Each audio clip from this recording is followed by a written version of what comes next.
और प्राचीनों के सामने मानो एक नया गीत गा रहे थे। कौन है ये लोग? यही 1,44,000 लोग। नया गीत उस सिंहासन के सामने और 24 प्राचीनों के सामने वे एक नया गीत गा रहे थे और 1,44,000 की आवाजें मानो बादल की गरज और बहुत धारा के समान बिल्कुल सीक्वेंस में वे गा रहे थे। ऐसा वाला गीत अब तक ना किसी धरती में किसी गीतकार ने बनाया था और ना ही किसी धरती के मानव ने सुना था। ये गीत गा रहे थे मानो वीणा बजाने वाले वीणा, और वे सिंहासन के सामने और 24 और चारों प्राणियों और प्राचीनों के सामने मानो नया गीत गा रहे थे। उन 1,44,000 जनों को छोड़कर पर जो पृथ्वी पर से मोल लिए गए थे, कोई वह गीत ना सीख सका था। वंडरफुल। अब उसकी शब्दावली में क्या था मैं क्या बता दूं आपको। अभी धरती के लोगों ने कुछ सुना ही नहीं था। ये 1,44,000 लोग जो गीत गाने चले, आखिर उनका तार, सुर, लय, शब्द क्या था? हमारे समान नहीं गा रहे थे आता हूं तेरे पास, परंतु उनके गीतों का आधार क्या है आगे पता चलेगा। क्यों ये वाला गीत जो ये गा रहे थे कोई नहीं गा सकता है, इस गीत का आधार क्या है? इसलिए जितने आराधक धरती पर है ना, गाने वाले, बजगरिए, आराधना करने वाले, जरा 1 मिनट रुक कर परमेश्वर का वचन सुनिएगा। यहां पर बाइबल का परमेश्वर कहता है, आखिरकार इन 1,44,000 लोगों के द्वारा गाए जाने वाले गीत को अब तक क्यों नहीं गाया गया और केवल ये ही गा सकते हैं, इनको क्वालिफाइड क्यों समझा गया? वंडरफुल। पवित्र आत्मा आज आपसे बातचीत करेंगे।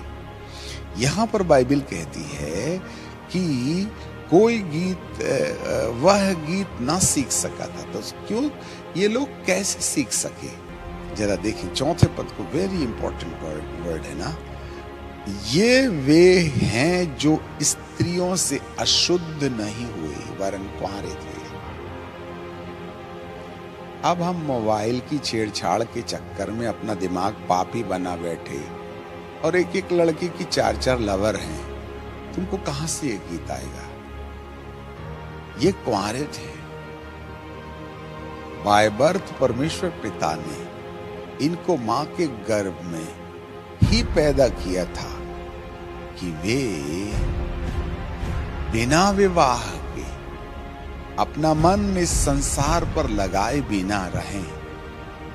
उसी शर्त पर यह गीत उनके अंदर पैदा होगा, वो भी महाप्रतापी परमेश्वर के सामने गाने के लिए।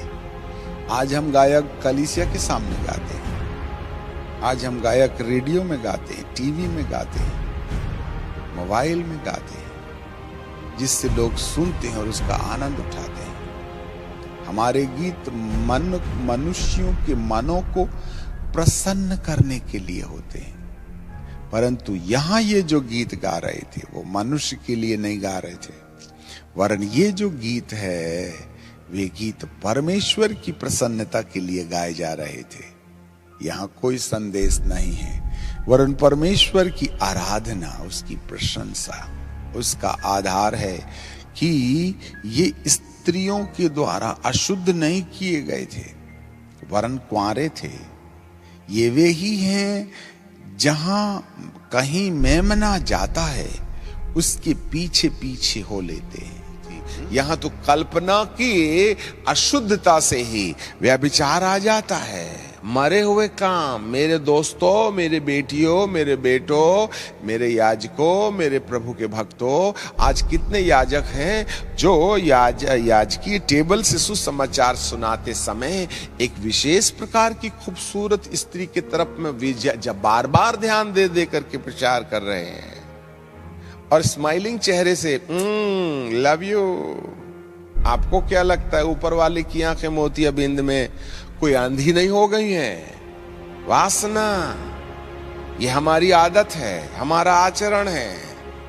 हम विशेष को देख के गाते हैं, उसी की तरफ कर देते हैं।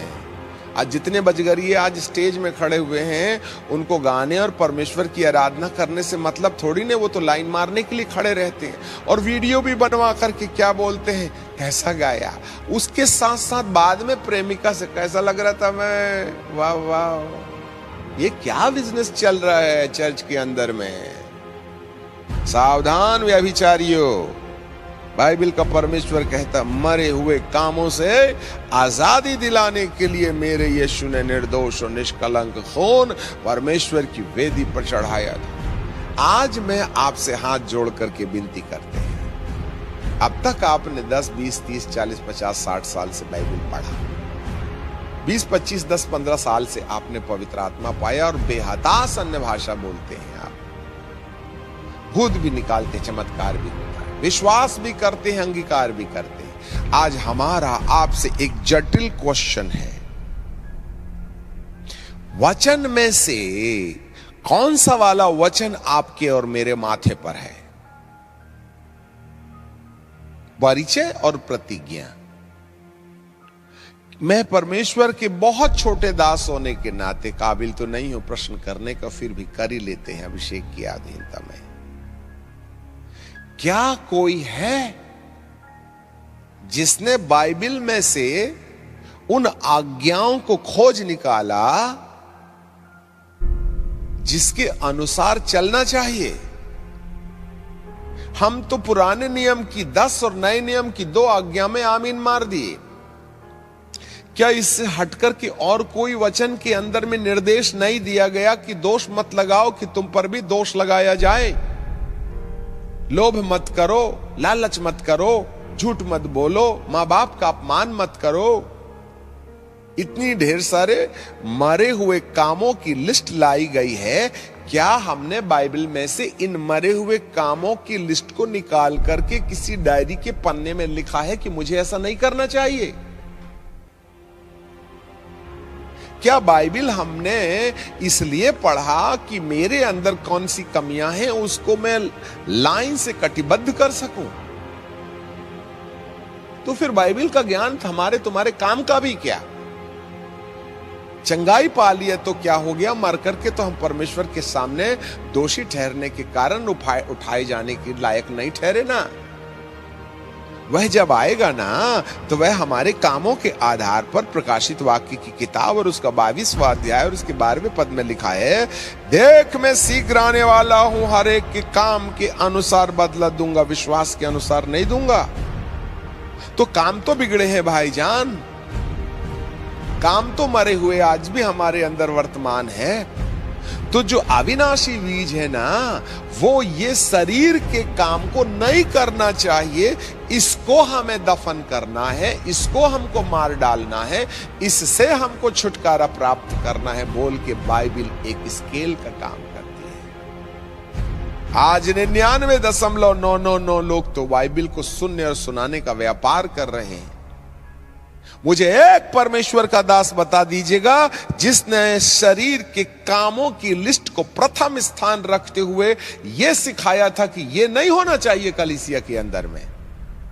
मुझे एक किताब बता दीजिएगा जिसमें पापों को हाईलाइट किया गया है, यह तुम्हें मानना चाहिए और ये तुम्हें नहीं करना चाहिए, तुम्हें ये करना चाहिए। 2 प्रकार की आज्ञाएं हैं, एक नेगेटिव कमांडमेंट्स, एक पॉजिटिव कमांडमेंट्स है।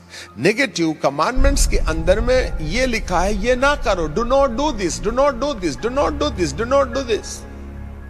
It's a negative commandments. And positive commandments में ये है, do this, do this, do this. मैं भूखा था, तुमने खाना नहीं खिलाया, इसका मतलब खाना खिलाओ। अपने माँ बाप का आदर करो, नंगों को कपड़े बांटो, डू दिस।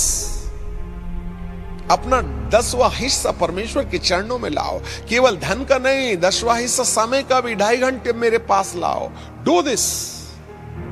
लोभ मत करो, डू नॉट डू दिस। चाहे वे नकारात्मक बातें हो चाहे सकारात्मक बातें हो, दोनों को मानना, वचन के द्वारा आइडेंटिफाई करना है।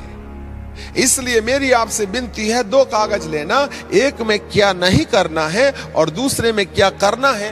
अब आईने के एक तरफ लगा दो और आईने के दूसरी तरफ लगा दो और दोनों को देखो क्या नहीं करते हैं आप और क्या करते हैं आप। यह है अविनाशी बीज, ये तुम्हारे लिए अनंत काल की सीढ़ी है।